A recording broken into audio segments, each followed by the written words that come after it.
Hello everyone, welcome to the online short-term course on research methodology organized by RLT College of Science, Akola, in association with PhD cell of Santa Gadge Baba Amravati University, Amravati, Amravati University Chemistry Teachers Association and Microbiologist Society of India. Today I will cover a session which is very core and very important in the context of research, and that top title of my talk is funding opportunities for research. So before I start, let me tell you the way I'm going to cover the content in detail. First of all, we will have a look at the status of higher education in India. Then when we look at where we stand as a country in the QS World Ranking, we'll see what is research, few fundamental aspects of the research, what is research cycle, what is motivation for research, and what are the different research output and how we can increase those research output and how funding plays a very vital role in that. And the core of my talk will be focused on the funding opportunity, especially on infrastructure development, individual research project like major and minor research projects, and in addition to these, fellowship for advanced research, in particularly postdoc. My talk will be centered on two different aspects. Number one is what are the different types of opportunities for grabbing the fund, and number two, how we can grab the fund. These are the two issues that I will try to cover in my talk.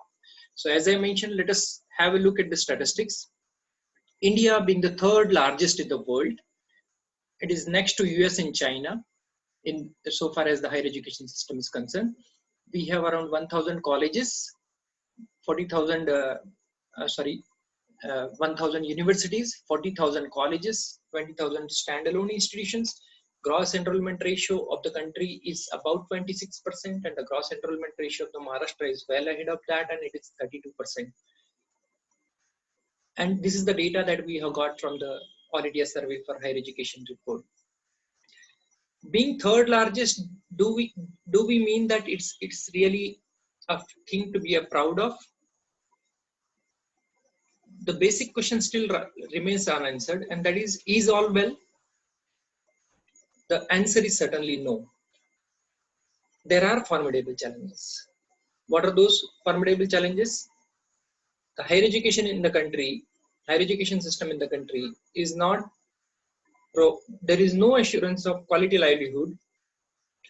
There are low density of college. There are large number of colleges, even though we have around 1,000 universities and around 60k colleges. But still, what about the quality? We are the third largest, but what about the quality? And the quality, we are having a very low density of the quality college, and that is why higher education in the country is not doing well as far as the expectations are concerned. One of the reasons for this is a stagnancy in the curriculum. I tell you, the curriculum which I studied maybe 25-30 years before during my graduation, this more or less the same curriculum I am teaching after 25 years, and probably I will teach it for another 25 or 15 years up to my retirement. So stagnancy of curriculum is a major issue, and people are very reluctant to adopt the dynamic and technological advances in the content and the delivery. And of course, we are all the institutions are suffering with the crushing shortage of faculty, and there is no skill component in our curriculum. And the youth in the country, they got detached from the higher education system, and they get engaged in social media. Most of the youth, they spend time on WhatsApp, Facebook, Instagram, and blah blah blah. So the thing is, we need to focus. Otherwise, India has got a demographic dividend, and India is supposed to be the youngest country in the world. Though youngest, what about we can say the contribution of the youth in the development of the nation? Youth need to be directed in a proper direction, then only we can become a superpower. And of course, there is no matching of demand supply, and there are contents in the curriculum which are having lesser exposure to the reality. So these are some of the formidable challenges associated with the higher education system in the country. Now, let us have a look where we are in a QS ranking. To my young friends, I would like to tell that QS ranking is is an annual publication of university rankings by Cockrelly-Simons. It's a firm. It was previously known as Times Higher Education QS World Ranking. And if you look at the QS World Ranking for the past few years, you will notice that the top 5 institutions are MIT, Stanford, Harvard, University of Oxford, and Caltech. So these universities are among the top 5, and they play a sort of a kho among themselves. Sorry. Sometimes Stanford becomes one, sometimes MIT becomes one. So they are playing a sort of kho among themselves. And the thing is, there is no other institution which has got a place in these top 5 institutions. Now this is about the top 5 institutions. Now let us have a look at what about the status of the country. The first institution which got a place in the QS ranking is IIT Bombay, and the ranking that is got is 152. So it's indeed a worrisome situation. Third largest higher education system in the world, and still we are not able to find a place in top 50 or top 100, or for that matter say 100 and top 150 institutions of the world. And there are few IITs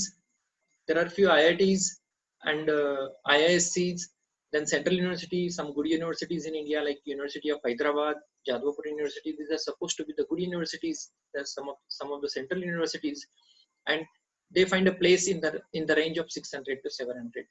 And in addition to these, there are some private universities like OP Jindal. They are also really doing good. And few other universities like Annamalai and Jamia Millia, they find a place in the top in the range of 751 to 800. And our state university, particularly from Maharashtra, we have Savitribai Phule Pune University and Mumbai University. They find a place in the range of 800 to 1000. So this is indeed a worrisome situation, and overall there are only 25 institutions they find a place in top 1000 ranking in the QS World Ranking. So this is indeed a worrisome situation, and we really need to work hard. So with this background, if we want to focus our attention on the research, if we really want to have our institutions in the QS ranking, we need to really work hard, and we need to understand in which paradigm we are, and what should be the new paradigm in which we should think of.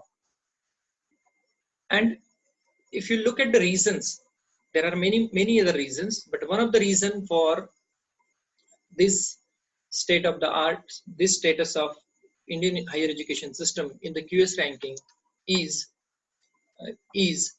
the quality research and the research output. And for that matter, teaching and research should go hand in hand, because we, being the third largest higher education system in the world, and we have many more teachers. They spend their life, throughout their life they only do teaching. We have researchers, they spend their life in research. But think of a situation when teaching and research go hand in hand, when the teachers in the higher education system of the country, they do teaching as well as research simultaneously. They engage research as a tool, and one of the possible solution is developing a research-based pedagogy. Developing a research-based pedagogy could be one of the area where you can engage your undergraduate and postgraduate students for the participation in the during their teaching. You can engage those students in the research as well. So research-based pedagogy is indeed a thirst that is to be targeted by the higher education system of the country. Then only we can find a place in the QS ranking. Moving forward, now we understand in which paradigm we are right now. Now, if we want to change the scenario, what we need to do?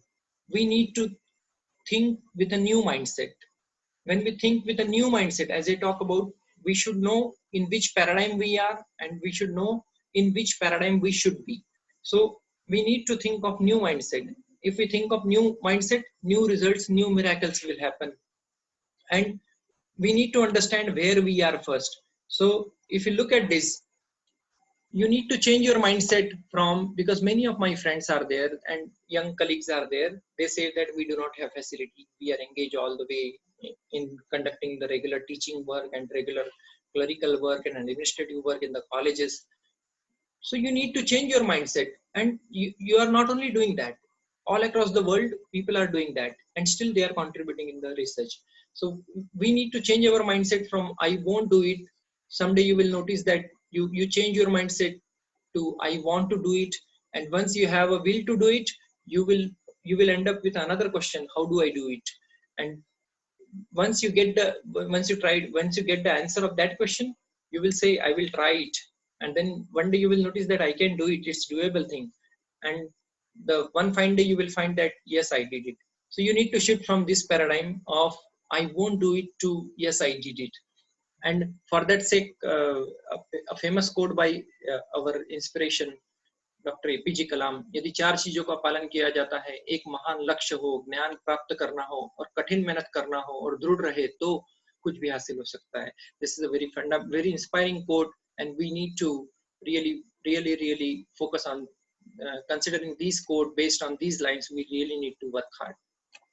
So with this backdrop, as I mentioned, we need to understand where we are right now, and if we want to change, research is one way. If the teachers in the country, if the researcher in the country start contributing, definitely we can expect miracles to happen, and we can definitely find a good places in the QS ranking. This is what my humble submission is at the beginning. Now let us understand to the core of my talk. Now, what is research? Research, if you Google what is research, you will find so many definitions.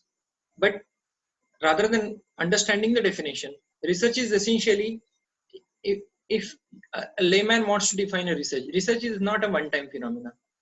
It's a voyage, it's a journey to discovery. It's a joy, it's an intellectual joy. An intellectual joy is a kind of a thing that only intellectual person can get, and only a researcher can get. It's an attitude, it's an experience, it's a method of critical thinking.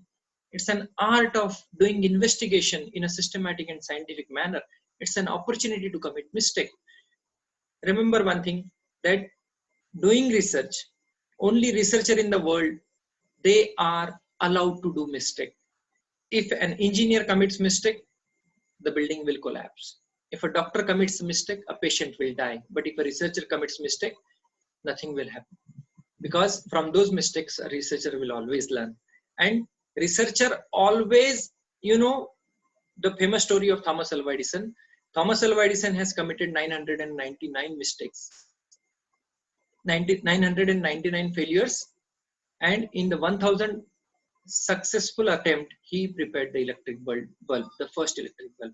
And Thomas Alva Edison is known for that success, not for the 999 failure. So here you get an opportunity to commit mistake. And by and large, the research, the aim of the research is to what? Is to contribute to the domain of knowledge. You see, when we understand the different learning levels according to the Bloom's taxonomy tells us that remembering the thing, understanding things, applying the things, these are the different levels of the learning. The lowest level is remembering. Understand and remember, remember and understand, these are the lowest level of understanding, lowest level of learning, sorry. And the highest level of learning is what? Creation of knowledge. So a researcher, when you start your school days, when you go to high school, when you go to college, when you complete your master's, then you enter into the research, you get an opportunity to create the knowledge, because by that time you understand, you remember the concepts, what are the fundamental things that have come forward.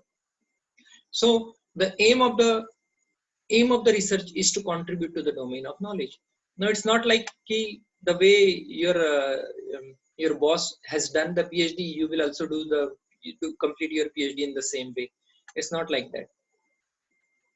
So research work can be volunteer or funded. Sometimes it can be funded by the funding agency, and sometimes if you don't have, you need to pay from your pocket, and you need to execute the idea that comes to your mind. And sometimes it can be long term and it can be targeted. Long term means, say one example I will cite. We know that John Goodenough got the Nobel Prize in chemistry this year, and the discovery of location of that lithium ion among the cadmium sulfide layer. was the fundamental experiment that John Goodenough did some 30 years before, and that experiment has now led to that contribution by the John Goodenough has led to what is called as the lithium-ion battery, which is serving the power requirement of all our electronic devices, electronic gadgets, including the mobile and the laptops and many other things. So you need to think that way, that your aim should be that I want to contribute to the domain of knowledge. And if you keep that aim and if you really work hard, then definitely one fine day you will definitely find a success. And it's a, as I mentioned, it's a voyage and a journey. It's not a one-time phenomena. It's not a miracle that it will happen overnight. You need to spend a lot of time on a single problem. See, it took 30 years for that experiment by John Goodenough to convert into a viable technology like lithium-ion battery. But you know that lithium-ion battery has changed. It is serving most of the power requirement of the globe. So this is how we need to think, that whatever the small contribution that we do today, it could be a miracle in the future. It could be a viable technology for the benefit of the mankind. Now let us understand what are the motivation for research. In fact, human motivation comes from within. It comes from within, and nobody else can motivate you. You cannot get a motivation from someone else. But to enlist a few motivation for research, one of the simplest motivation is a desire or a compliance to get a degree. Because we know that for getting the job or for getting the promotion, cash promotion, particularly those who are teachers, we need to comply those things, that you should have a PhD degree. Some people have a challenge, some people have a desire to face the challenge in solving the unsolved problems. So if you can solve the unsolved problems of the society, and that particular desire can be sometimes a motivation for research. And as I mentioned, desire to get an intellectual joy to do something creative. You remember during your childhood, our childhood, if some toy get destructed, we used to assemble it by our own. So in fact, if we ask our parent that I need a new one, your parent could have probably buy a new one for you. But you try to assemble it at your own, because that level of intellectual joy that you want to get, you cannot get in getting the new piece from the market. So like if you prepare something, one example I will cite, yesterday only my son, he prepared what you call a joystick, not exactly joystick. He used he designed and planned and simply by using aluminum foil and a cotton, he prepared. He said you do not have to use your finger on your mobile or on your touchscreen devices. You can use this. So I was really surprised to know that he couldn't, because he understand that there is a static charge that aluminum foil can bear, and cotton can help in transmitting that static charge to the device. So this is how actually you can get a joy in doing the small things, and moreover you can have a desire to serve the society. And it could be anything else. Anything else means if you are 4 or 5 people working in your department and someone is PhD and you are not, then at some point of time you realize that I should do PhD. So that could be something that could motivate you to do the PhD. Now, how does the research cycle work? Let us understand. A research cycle starts with a question. A question comes first, then an idea comes, and you write down that idea, and that idea you discuss with your partner. Your partner could be someone who has a knowledge in the field. It could be your mentor, your boss, or it could be anyone else whom you can share your idea. Then you will write a proposal. Write a proposal means what? It could be your pre-PhD synopsis, or it could be a proposal that you write to the funding agency, or it could be a proposal that you write for yourself, that these are the things that I need to do in my future. And then you enter into a process which is referred as the research process. Then you try to execute your idea, and while executing that idea, you simulate, you perform some experiment, you observe, you collect the data, you manage the data, you analyze the data, and you share the data. Share the data means doing the experiment, getting some product, and then analyzing that product, and then claiming that we did this and we got this. This is called as sharing the data. And the sharing of the data, now when you do research, the research is to be disseminated. The research is to be disseminated in the form of publication or in the form of a PhD thesis. So, or in the form of in some article or in the form of a patent. So you publish that data, and while solving this problem, while undergoing this research process, you end up getting a new question. And that new question again gives you a new idea. And then again, this cycle continues. So as I mentioned that it is a voyage or it is a journey. So it's not a one-time phenomena that you completed your PhD and you are done. Your contribution is done. It's not like that. You need to really keep on contributing until you die. So this is how the research cycle flows. The next thing is, what are the different sorts of the research output? Let us understand what are the different sorts of the research output. I have tried to enlist few. It could be higher degree. If you go to any institution and you ask you, if you want to know that a person is good in research, how will you judge that? You can judge it based on his research output. What are the research output he has produced? Has he demonstrated in terms of these research output?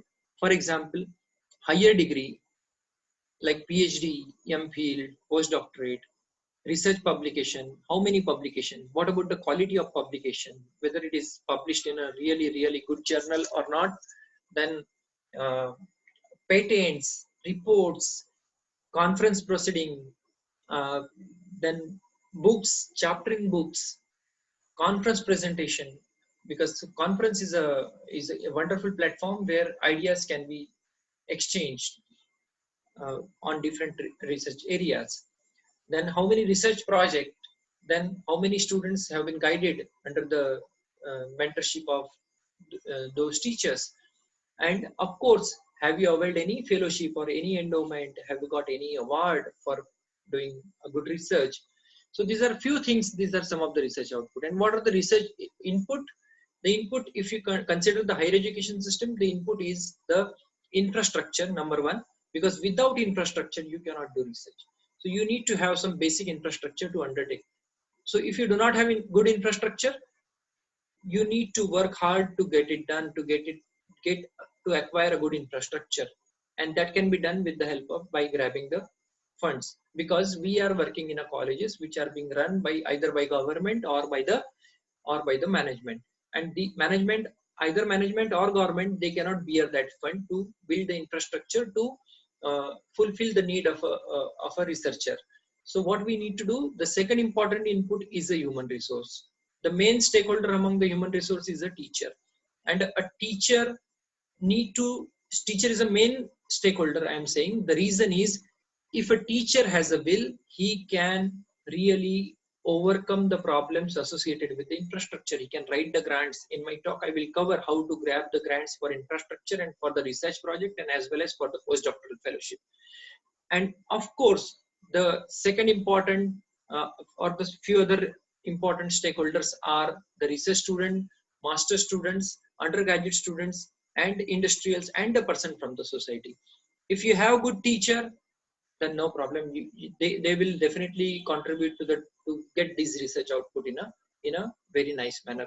But if you don't have, you need to really work hard to upgrade the one which are existing with you. So those who have an opportunity to recruit the human resource, particularly teachers or the research student in your research group, you should target to have a good candidate who is having a good research profile in his past, because teaching is not the only job which is expected to be done by a teacher nowadays. As I mentioned, teaching and research should go hand in hand. So this is the prime requirement, that a good researcher, a teacher should be a good researcher.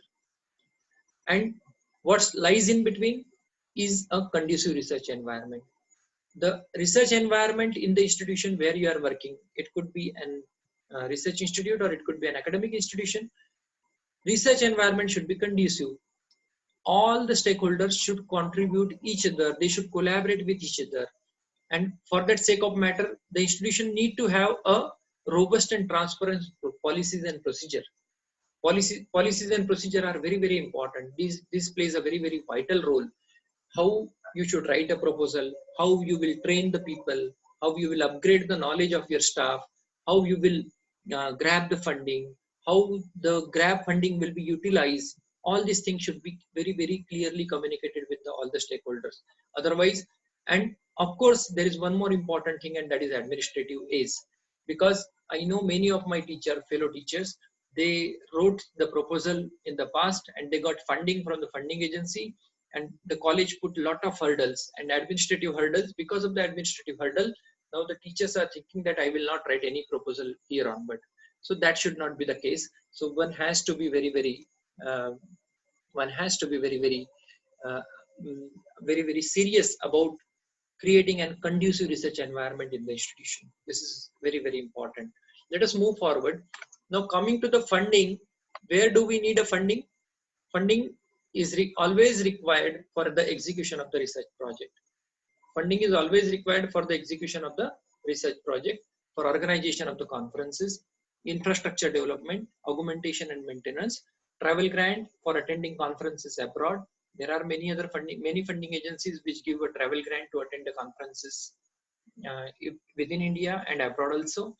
There are fellowship for advanced research, and of course the endowments and award. If you have done significant contribution in your respective age group in a particular area, you are entitled to get awards and endowments from the different funding agency. In my today's talk, I will talk about the three different aspects. One of them is research project, second one is infrastructure, and third one is fellowship for advanced research. I will not talk about the funding agencies for organization of conference, travel grant and endowments. Moving forward, as I mentioned, infrastructure is very, very important. And infrastructure development is consistent and a never-ending process. This picture clearly tells us that it's a lifelong process. It's not like, because there is one thing you remember, that as I already mentioned, you cannot do your research the same way your guide did. My guide did PhD before say 40 years. I cannot do my PhD the same way my guide did, or even my student cannot do PhD the way I did. So because this is an era of IT, and in this area of IT, there is only one thing which is permanent, and that is change. And that change is so rapid, and the world is changing so rapidly, that those who understand the management of change, those who change themselves, those who adopt the change, they will only survive. And those who do not understand those who do not understand the management of change, they will perish. So you need to keep on working continuously to build the infrastructure, to develop the infrastructure, and continuously every now and then. So what are the funding opportunities for infrastructure? As I mentioned in my talk, I will cover two things. What are the different funding opportunities and how to grab the funding. So first thing first is DST FIST, which is for the postgraduate science colleges. It is a flagship scheme of DST, and it is called as Fund for Improvement of Science and Technology Infrastructure in the University and Higher Education Institution. Now, if you do not have a PG, then for undergraduate college, there is a scheme called DBT Star, which is also very, very important scheme. DBT Builder, these are some of the schemes. UGC also has a UGC SAP program. Just a moment. UGC also has a,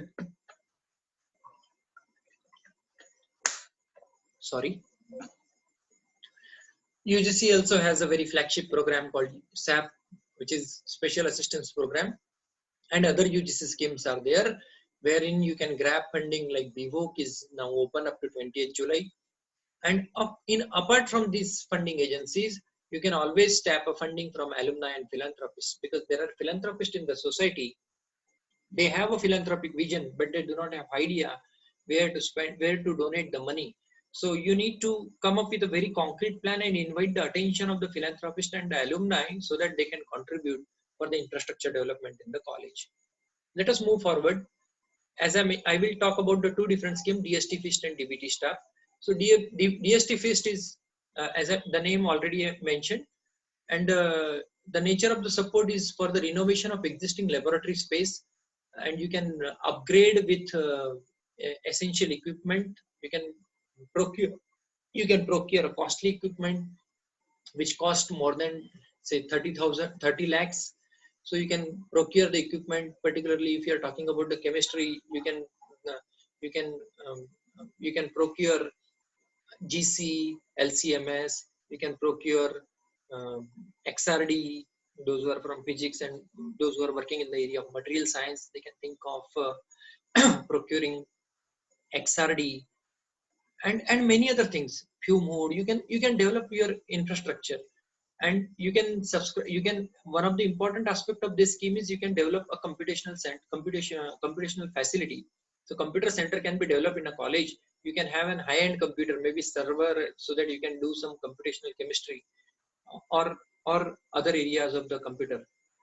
So and here no fresh construction is allowed, and the period you need to submit the proposal, and every year the proposal is to be submitted up to 15th of May, and you have to be demonstrated with a strong, you have to demonstrate yourself with a strong record of producing good postgraduate student and the research program, and demonstrated in terms of various research output during the last 5 years, and you can grab up to a grant of 1.5 crore, of which 50% is to be bear by the college management or the government, and 50% will be given by the DST.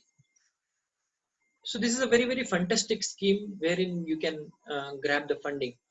And second scheme is DBT Star, which is applicable for undergraduate colleges, and it is only meant for undergraduate. It is meant for undergraduate colleges only, means those offering undergraduate programs. No issue if you are offering PG as well.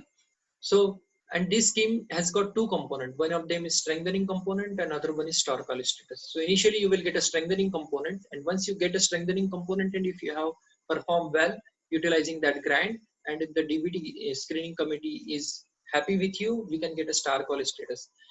And these are the perks that you will get for the strengthening component. And for star component, you will get enormous amount of, there is no limit. You can claim anything, and they will give you anything.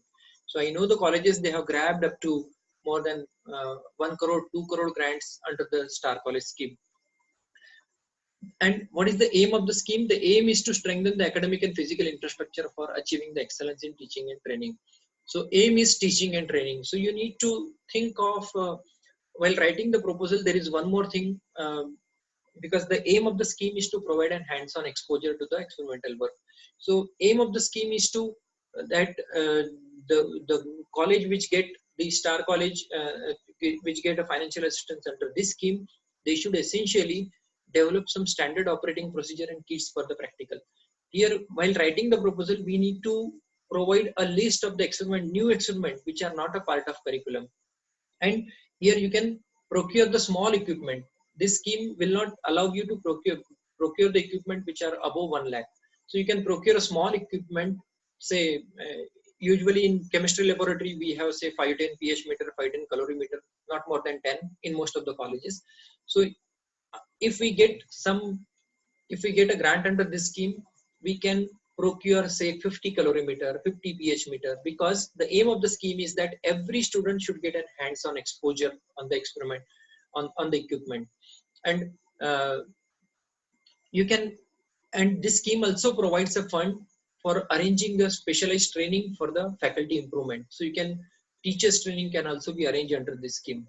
And the perks that you will get, the duration of the scheme is for 3 years, and every year there is a monitoring, and you need to provide, apart from the utilization, you need to provide the report, and everything is to be published on HA, on your college website. You can get up to 10 lakh plus 3 lakh per year per department. So each department can grab up to 19 lakh in 3 years.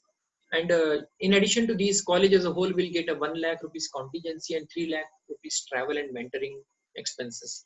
So you can spend your student and teachers to acquire a new training to update themselves at some other institution. And for that sake, you can spend the money also under this scheme. So these two schemes are specially made for the development of the infrastructure in the colleges. So as I mentioned, that infrastructure will not be provided by the management or by the government or by the college itself. It is to be the staff members, the faculty members need to really work hard to grab the funding from the funding agency. Then only it's possible to develop the facility.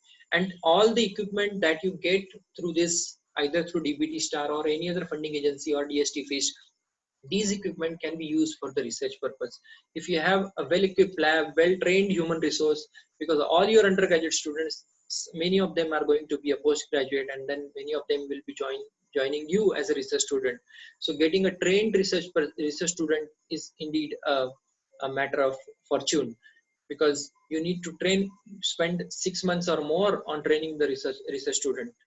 As a mentor, this is my personal experience, because I need to train my research student for at least 6 months. Then only I start getting some response from them.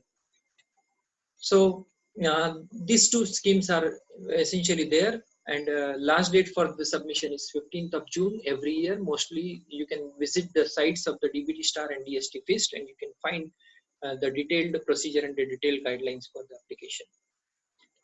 Apart from this, these are some of the funding agencies which you can use for the research project and the travel grant. So these are some of the list. I won't read these schemes. I would only say these are some of the funding agencies which you can tap the funding from these funding agencies. These are for especially for sciences, these are for social sciences, and these are for languages like British Council and Regional English Language Office and English and Foreign Language University, Hyderabad. These are some of the universities, these are some of the funding agencies. You can visit those sites, Dakshin Bharat Hindi Prachar Sabha. These are some of the sites, funding agencies. You can visit their site and you can find the opportunity to grab the funding so that you can have a project or you can build the infrastructure. Likewise, let us move forward. Now I'm coming to the core of my talk, because I was supposed to, because Agrawal ma'am specifically told me that you should talk about how to grab the postdoctoral fellowship. So I would say that yes, there are some funding agencies, there are plethora of funding agencies that will give you fund for advanced studies and research. There are some national and there are some international funding agencies. You need to really, there are so many funding agencies, you need to really visit their websites and find out. So some of them I have listed here, that DS Kotari Postdoctoral Fellowship, which is a flagship scheme of UGC. Swarna Jayanti Fellowship, Aryabhatta Fellowship, Bhatnagar Award. Bhatnagar Award is received by those who have demonstrated in terms of significant research output. Then you have UGC Research Award, then National Science Chair, and there are many other schemes of SCRB. If you visit the site of SCRB, you will find a lot of National Postdoctoral Fellowship, or you can say SCRB Overseas Fellowship, and SCRB Women Excellence Award, specifically for the women colleagues. TARE, Teaching Associateship for Research. DST has come up with this scheme. UGC Research Award. These two schemes I will talk in detail. UGC Research Award and the Teacher Associateship for Research. So first of all, let us talk about the UGC Research Award scheme. Now, many of my teacher friends, those who want to do these two schemes are for the regular teachers, DST TARE and UGC Research Award. So those who are a regular faculty member, they can avail this scheme. What is the requirement for the UGC Research Award scheme?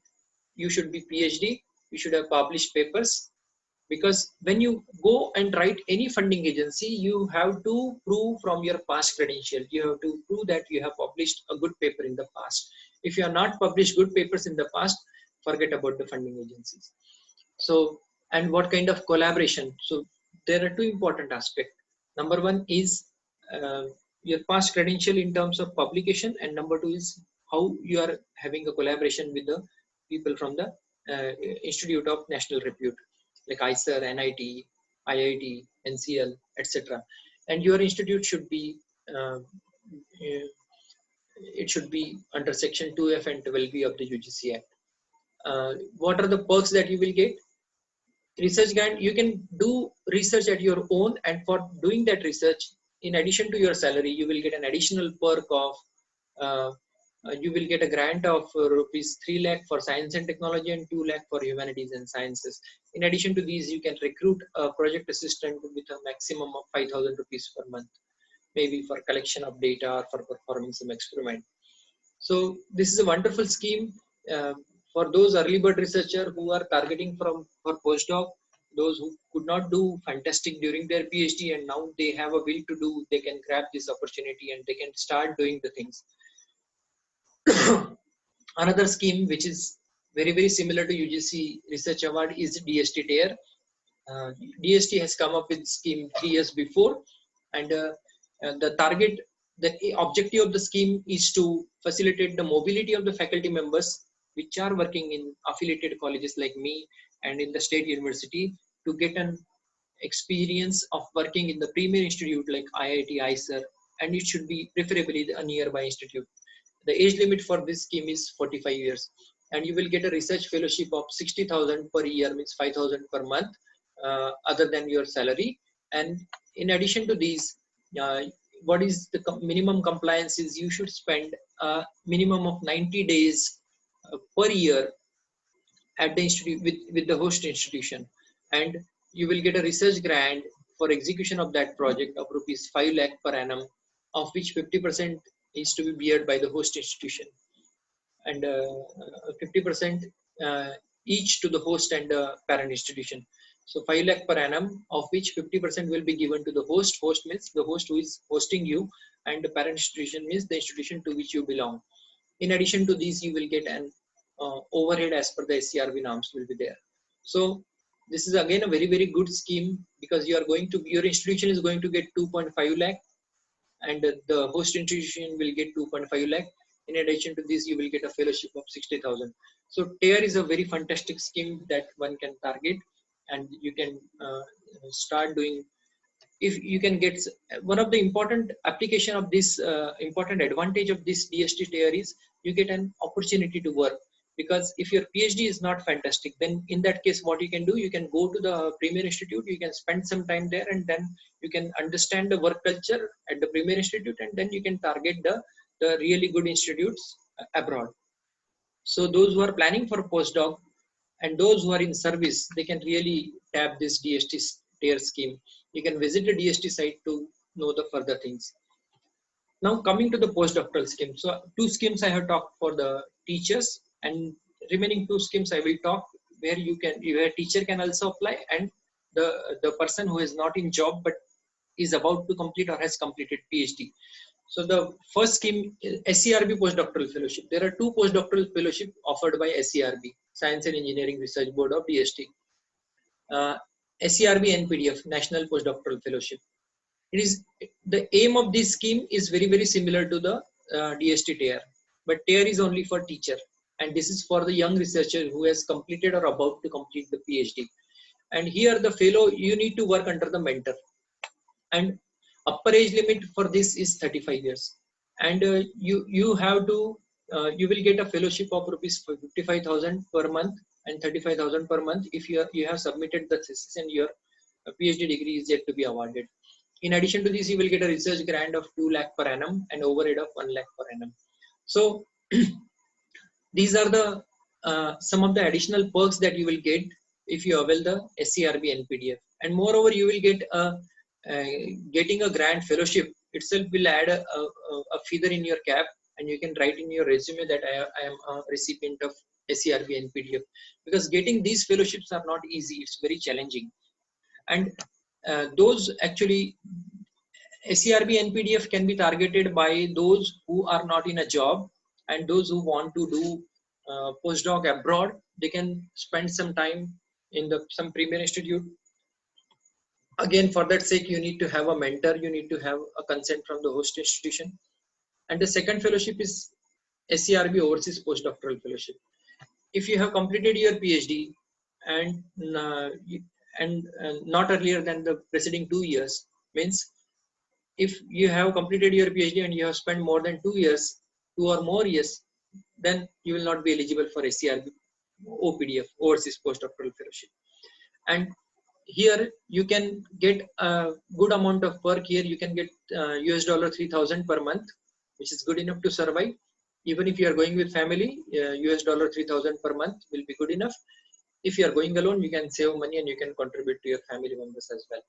So in addition to these, you will get a one-time contingency grant of preparatory allowances of rupees 60,000 to meet the insurance and airline charges. And additionally, you will the travel tickets will also be reimbursed after the completion of the program, completion of the desired period. And one of the important aspects of this SCRB Overseas Postdoctoral Fellowship is you have to choose a host institution which should be from the country other than USA.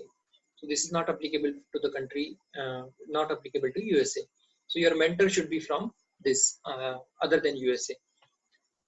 Now these are some of the fellowship. Other than this, now these were the funding agencies provided by the government of India. Other than these, there are other fellowship like Humboldt Fellowship, DAD Fellowship, Raman Fellowship. Raman Fellowship is by UGC, but Humboldt, DAD, and these are the fellowship which are being provided by the Germany government. And in addition to these, there is a United States India Educational Foundation, USIEF, and it promotes the mutual understanding between the nationals of India and US through educational exchange of outstanding scholars and professional students. And there are various types of fellowship provided by USIEF, Fulbright Nehru Fellowship, Fulbright Nehru Masters Fellowship for doing Masters, doctoral research for doing PhD, for academic and professional excellence fellowship, postdoctoral research fellowship. There are different number of fellowships provided under this USIEF, and up till now more than 20,000 fellows have availed this fellowship. So this is a wonderful opportunity. Again, you can track this opportunity to grab the funding from the Fulbright through the Fulbright Fellowship. Now, up till now, I have mentioned what are the different opportunities. In fact, it's not possible to cover all the possibilities, but I have tried to cover like 2 opportunities for teachers, 2 opportunities for the researcher who are about to complete or who has completed PhD, and now they want to join some postdoc opportunity. Now they want to grab some postdoc opportunity. And I talked about what are the opportunities for infrastructure. Now I will talk about how to grab the funding, how to write the proposals. So getting a postdoc position or getting a grants from any funding agency is not an easy job. In fact, it's very competitive and very challenging. And you need to use some helpful tips. I will try to narrate some of the steps which are very, very essential if you are planning for the postdoc or grabbing a fund from funding agency. First thing first is you should have a desire to contribute. If you have a desire to contribute, I mentioned research is what? It's a contribution to the domain of knowledge. So if you have a desire to contribute, if you have a desire to serve the society, if you have a desire to get an intellectual joy, you should, that is the first thing first that is required if you want to avail any funding agency, if you want to avail a grants from any funding agency. And for that sake, you need to stay away from negatives. I tell you my experience when I was in lab, I was working in my lab. I spent a lot of time, my lab was working 24/7. All my research students were working really, really hard. And I was also working with them. I have spent almost 90% of the time I was with them. I also perform experiment with them. So many of my colleagues used to say that isko ghar se akal diya, iske lab mein baitha rehta hai. So, but even my friends call, I used to tell them that I am in a lab. So people will tell you, why are you doing this? ये क्यों करना चाहते हो? क्या जरूरत है? Salary तो मिल रहा है सब, लेकिन अगर आपके पास डिजायर है तो आपको करने की इच्छा होगी. And there will be people from the community, they will try to drag you behind. So you need to stay away from the negatives. उनका जो भी intention है, you have to ignore them. If they're talking in a positive sense, still again you need to ignore them. And second thing is you need to have a good research record. You need to demonstrate yourself in terms of good quality research output, in terms of publication, in terms of grants, in terms of collaboration, and many other things, all other avenues of the research. And in addition to these, if you have a quality, I will talk about the quality publication little later in the couple of slides. In addition to these, you need to have a mentor's concept. You consider any scheme. You consider any scheme like uh, uh, which one? DST TARE. You consider SCRB Overseas Fellowship. You consider SCRB NPDF. You consider any fellowship. You need to have a mentor's consent. Mentor's consent means a mentor should be ready to host you. You have to apply to a mentor. You have to communicate through email, and you need to get his consent that he is ready to host you. He is ready to spare you in his lab. Because even if you are coming with your own fellowship,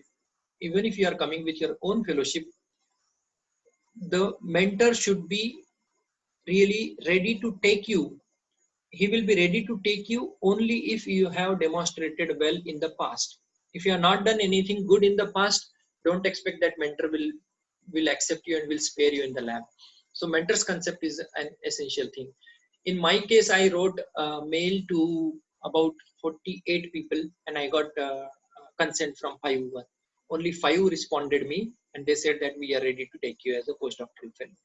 So that is also very, very difficult, and you need to write your resume depending in the format in the country in which you are applying, and you need to write them what you did and how you can contribute, and you need to understand the profile. You need to visit the website of those mentors, and you need to understand what kind of research they are doing and what kind of contribution you can do if you can join the research group. So these are some of the things. Getting a mentor's concept is also not very easy. And of course, you need to have a very concrete and a very solid proposal. Your proposal that you need to submit some research proposal that whatever you will undertake. And for that sake, you need to write a proposal. Writing proposal is an art. And in addition to this, if you are in job, you need to have your institution consent that if you are selected, you will be relieved. The institution should be ready to give the sabbatical leave. That's why I mentioned the institution. I talk about the policies and procedure. So institution have a clear-cut policy that if any faculty member get an opportunity for advanced studies, the institution will award the sabbatical or study leave. That is very, very essential, because all these things are very, very, very important. And the last step is interface. There will be a interview, there will be a meeting where you need to explain your plan, where you need to prove your credential. At that time, the committee members may ask you with your past research paper. They may ask question about your past research paper. They may ask you about the current proposal, and they may ask you about the funding, how much funding you require. As I mentioned that if you are planning to apply for the postdoctoral fellowship, number 1 is you should have a desire, and number 2 is you should have good quality research output in the past. So your research credential should be impressive one. So if you have not published a paper in a good journal, because research publication is one of the essential part to judge any researcher. So if you have not published a paper in a good journals with good impact factor, then forget about the funding.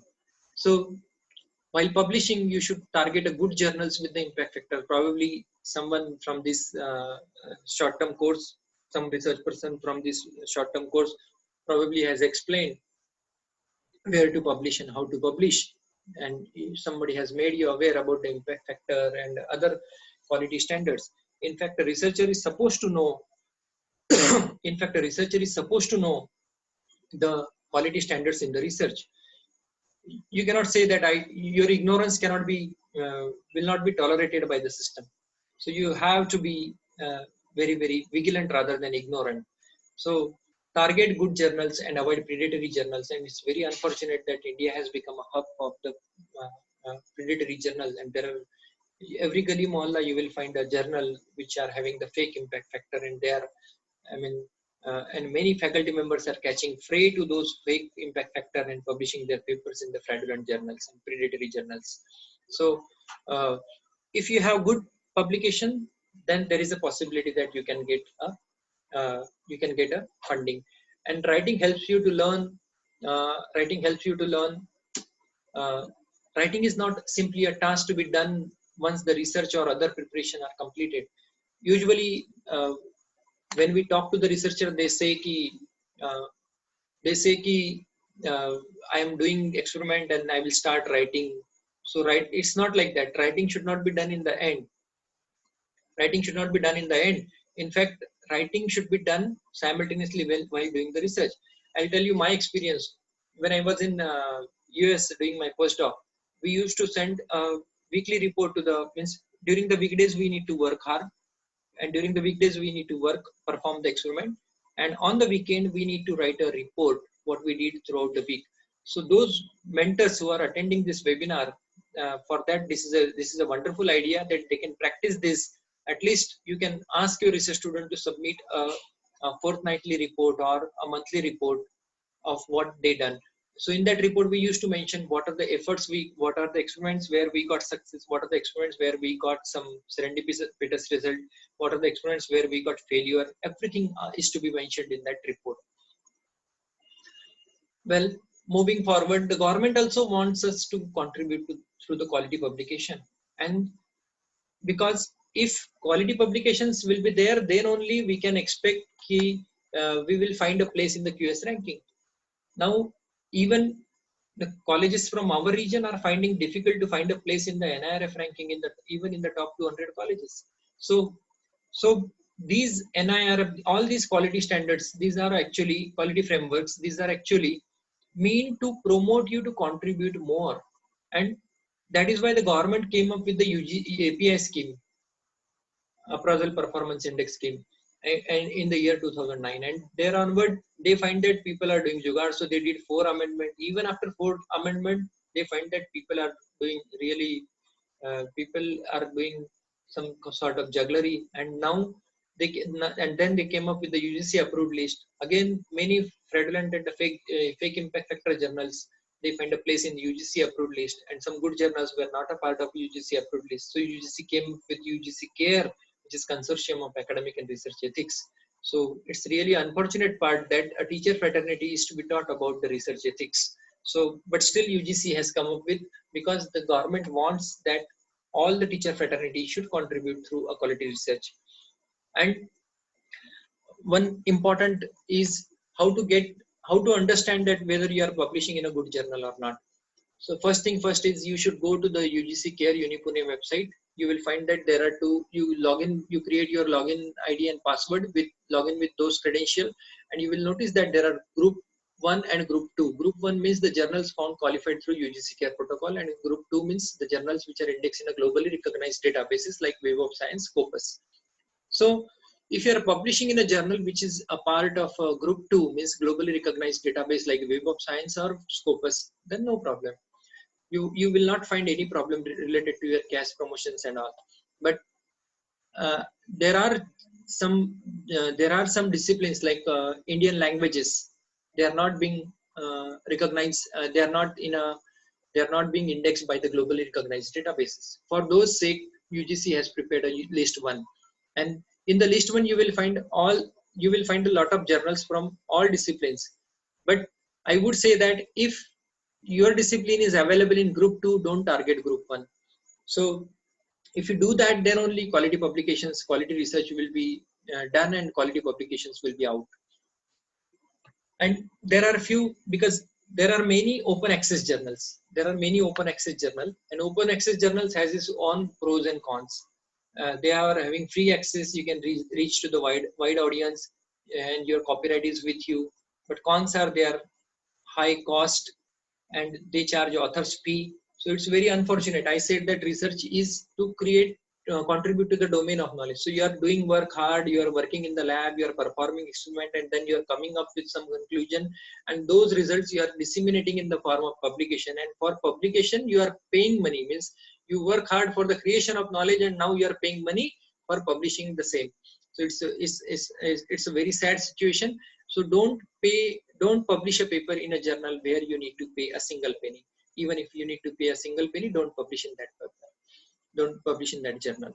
So the good way to form, there are 2 different sites. Be Inform from Duke University, where you can find the quality of a journal or a publisher, and BL's list, where a potential and possible probability predatory scholarly open access publishers list you will find.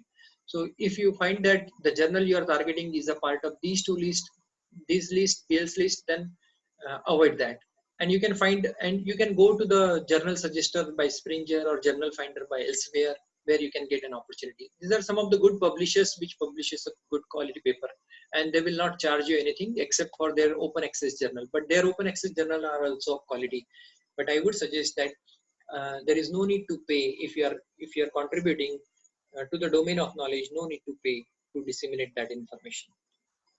And another aspect is collaboration, which is again an important feather in the cap, because an institution will be known, a teacher will be known, a researcher will be known what sort of collaboration he has. And collaboration is indeed very, very essential, because collaboration, to understand the concept of collaboration, this picture clearly tells you that these are the group of people coming with different expertise. These 4 research groups coming together with a different expertise to bring to form a big picture, a complete picture. So I also collaborated a lot with the people, and because of the collaboration I could get good paper. So I have a collaboration with IISER Kolkata, IICT Hyderabad, AIMS Kalyani, and the scientists, the researcher from these institutions are I am collaborating with these people, and they are, because of their contribution, I am able to publish a paper in a good journal. So collaboration is equally important, and collaboration has many other benefits. And you can collaborate with the people, and you can write a joint project. Sometimes you can write with a common research interest, you can write a research project with the funding agency, where you can have a PI or co-PI from other institution. Joint publication, utilizing resources, some facilities which are not with you. And this picture of Operation Theatre, it clearly tells you that it is just like an collaboration is just like this. People of different expertise, anesthesian, surgeon, physician, all together come together, and they work for the common cause and common picture and get a complete picture. And yet important application of collaboration is when you have a collaboration or linkages with the person from the premier institution. You can develop a personal rapport with them, and that rapport can be helpful to you. How that rapport can be helpful? Because when you apply for the postdoctoral research, you need to give the reference and reference letter. And the reference letter is to be given by, if you are giving a reference letter from a faculty which is working in an affiliated college or in a state university, that may not create an impact. But if you are getting a reference letter from a faculty working in, say, premier institute like NCL, IID, IISER, then definitely it will add a weightage to your application. So that way you need to think that collaboration has multiple benefit. Be open for collaboration, and collaboration always results in the good results. In addition to these, I will try to cover how to grab the funding, and for that sake, I will try to give you some tip about writing the project proposal. Funding is very, very important, and you can write a different sorts of project, like individual research project. Then you can have the institutional level projects, like in whatever the grants you write for the infrastructure. And in addition to these, you have the funding agency can be national or international, like Fulbright or DAD or Humboldt or UGC, DST, SERB, DBT, likewise. So this is a comic picture that will tell you the story. If you do not have funding, the situation will be like this. These are the scientists doing their experiments with rat. And one fine day they found that their lab is no more funded, and they found that the picture tells, great, the first our funding ran out, and now the rat. So now they do not have the rat even in their lab. And the second picture clearly tells that nice work, you have isolated the funding gene. Funding gene means you have found out a gold mine that could provide a funding for the years to come. So it's always good to be a part of such kind of lab rather than this lab. Everybody would love to be a part of this kind of lab. So you need to work on these issues, and for that sake you need to write the proposal, and writing proposal is an art, and your proposal should always be driven by an unanswered question, and you should provide your whatever the rationale, because if you do If you try to do the things which have already been established by someone, you won't get a funding. Forget about that. You should provide a rationale. Your rationale should be strong and justifiable to the relevant and contemporary issue. And feasibility is also important. Don't claim anything which is out of your reach. So based on your expertise, your experience, and your facilities you have, you should write the project. If you write a project and you expect that a funding agency will give you everything from the scrap, that will not happen. If you are writing a proposal, you should be having some initial facilities with you. You should have some demonstrated yourself in the past in terms of publication in that particular area. Then only you can expect that you can get a grant. So feasibility is one area, and of course research ethics is to be followed. And one more important thing, these are the 3 keywords that one should follow. The proposal should be original, novel, and clear. It should be original. Originality will come with the advent of information technology. Everyone has learned 2 commands in the computer, that is Control-C and Control-V. So if you want to write something original, you have to forget these 2 commands. You need to forget these 2 commands. You need to take an oath, from personal oath, that I will not use Control-C and Control-V command in any case. If you do that, then only originality will come out. And if you write some original proposal, then only you can get a funding. This picture clearly tells us about what is originality and what is not. So Newton sat behind the apple tree, apple fall, and he discovered the law of gravity. Someone like me sat below the orange tree, and I conclude that oranges also follow the law of gravity. If you write something like that, or if you do this kind of research, you will end up getting a paper in low impact journal, and your proposal will not be accepted by the funding agency. Another thing is, don't waste your energy on established fact. If something is already established, don't waste your energy. This picture clearly tells you that a group of scientists doing a lot of experiment on different parts of the banana, and they conclude that all test points in the same conclusion, that it is indeed a big banana. So merely seeing at it, one can conclude that it is a big banana, and you are doing a lot of experiment, spending a lot of energy and a lot of money in it, and you are coming to the conclusion that it is indeed a big banana. So if you are wasting your energy on the established fact, you are not going to contribute to the new knowledge to the world. I remember one incident in my lab when I was doing postdoc. One fine day I was doing one experiment, which was the starting material for our project. So and I was referring to a paper, very standard paper from AUCTA, a very standard journal, and I was trying to replicate that things. So while doing that experiment, I found that the paper reported 55% yield, and I was hardly getting 30% yield. So I spent a couple of days on that to improve the yield. And when my boss Daniel came to me and I said, I'm trying to improve, the paper reported 55% yield, I am getting only 30%. Daniel said, why are you wasting your time on the things which are already being established, which is already being published in a journal like AUCTA? Even if you get 70% yield, even though paper reported 50 and you are getting 70%, I don't mind. I don't want you to waste your time. I want you to contribute to do something new. So this was an experience which I learned a lot during my postdoc from my boss Daniel. So this is very, very important. Never waste your time and energy on the established fact. And what's good for good research proposal is thorough referencing for better understanding. You should know what is the current trend, what are the research groups which are working all across the globe. Always refer to the good quality journals, genuine resources. Your objective should be clear, how you are going to achieve, what are your alternate plans, and what you are expecting out of the project. These are the things to be very clearly mentioned in the project. For referencing, you can use Google, not Google Scholar, but not Google, because if you put the same keyword in Google, you will find something very advertising things will come. But if you put the same keyword in Google Scholar, you will find a scholarly article.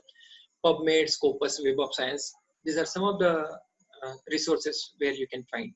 You can keep, while writing the proposal, you can keep your idea in front, highlight your findings if you have some initial results with you, tell about your limitations, what you can do, what you cannot do, show you that you are advanced, and you're contributing something which was not present earlier. Put examples and be explicit. These are some of the important tools for writing the proposals. And remember, to get to know, to discover, to publish, this is the destiny of a scientist. So I will conclude my talk. These are the takeaways. The first thing first is keep yourself away from negatives. I will tell you one small story of a frog, and there was a competition among the frogs to reach the top of the mobile tower. And you can imagine that frog, which is a very small creature, and that need to reach the top of the mobile tower. So it's next to impossible. The competition started. Thousands of frogs gathered together. They started running towards the mobile tower. In between, someone started telling that it looks very impossible. How a frog can reach the top of the mobile tower? So many of them left the competition. Only few reached the base of the tower. And at the base of the tower, again, somebody talked something negative like that, and few more again dropped down. Only one was continuing. He was going again, he was going up, and he finally reached the top of the mobile tower. And once you get the success, media comes to you. The same thing happened with the frog. The media came to the frog and asked, "What is the secret behind your success?" The frog kept mum. There was absolute silence there. He didn't speak a single word. Then one of his friends came forward and said, "The frog is deaf. He cannot hear." So the moral that you need to take from this story is, sometimes you need to be deaf. You need not have to listen to each and everyone. So if you stay yourself away from negative, definitely you can contribute more, and develop a habit of doing it now. If you say that I will do it tomorrow or day after tomorrow, then the tomorrow never comes and you will never do it. Stay away from the fake impact factor and the fraudulent journals. Do not publish your work. Keep on doing good and quality research, even if you fail. Even if you fail and throughout a year you don't get any publication, no matter. You're not going to lose anything. But remember, but imagine a situation that after 2 or 3 years you get one good quality publication, because your hundreds of your papers published in the fraudulent journals will not be counted, but if you publish one paper, that will be counted for the lifetime. So keep this in your mind. Try hard to publish good paper. Write proposals whenever you get an opportunity. Write it for yourself, write it for your institution, write it for anyone. Update yourself through trainings like postdoc or similar studies. And those who could not get an opportunity, they can essentially upgrade themselves by undertaking trainings. One site I would suggest, Elsewhere Research Academy, where you will find the different modules: how to write the proposal, how to write the paper, how to review the paper, how to mentor the student. Because those who recently become the PhD supervisor, they can really understand what is a joy in mentorship if they attend those modules. And incorporate research in training. So I talked about research-based pedagogy, and visit the websites of funding agencies periodically, because one fine day you will definitely get a success. And keep on doing the things. Do not stop. Believe in yourself. Remember that human motivation comes from within. So with these words, I thank the organizer for giving me this wonderful opportunity to be a part of this short-term course on research methodology. I thank the organizer, Nanoti sir, Principal Nanoti sir, Agrawal ma'am, Heda ma'am, Devati sir, my friends from RLT College of Science, Kavade sir, Sarab sir, and others who are taking efforts to organize this webinar. So thank you everyone for giving me this wonderful opportunity. Thank you.